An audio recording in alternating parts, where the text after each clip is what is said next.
पिंपरी चिंचवडमध्ये खळबळ. सोशल मीडियावरची मैत्री ठरली धोकादायक.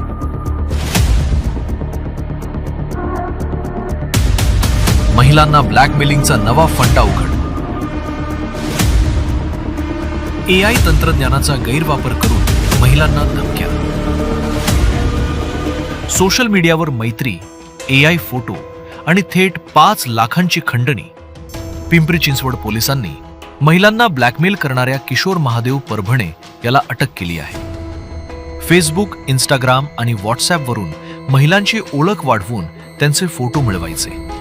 AIच्या मदतीने अश्लील फोटो तयार करायचे आणि ते व्हायरल करण्याची धमकी देत पैसे उकळल्याचा आरोप आहे.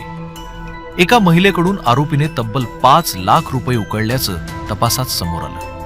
पोलिसांना चकवा देण्यासाठी तो आष्टी, नगर आणि पाथर्डी परिसरात सतत लोकेशन बदलत होता. अखेर 21 ऑगस्टच्या मध्यरात्री बांधखेल येथील शेतातून पोलिसांनी त्याला ताब्यात घेतलं. काडेवाडी पोलीस ठाण्यात FIR क्रमांक 333/2026 नुसार IT ऍक्टच्या 66C, 66E, 67 आणि BNSच्या 308(2), 308(3), 308(4), 78(2), 79 कलमानुसार गुन्हा दाखल आहे. आता आरोपीच्या मोबाईल आणि सोशल मीडिया अकाउंटची तपासणी सुरू आहे. या मोबाईलमधून आणखी किती महिला आणि किती गुन्ह्यांचा पर्दाफाश होणार याकडे पोलिसांचे लक्ष लागलं आहे.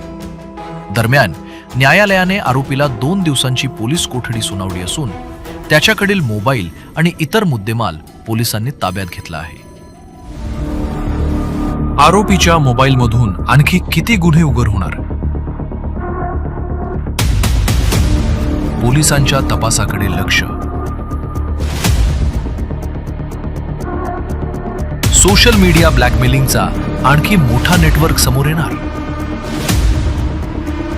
पोलिसांकडून कसून चौकशी सुरू.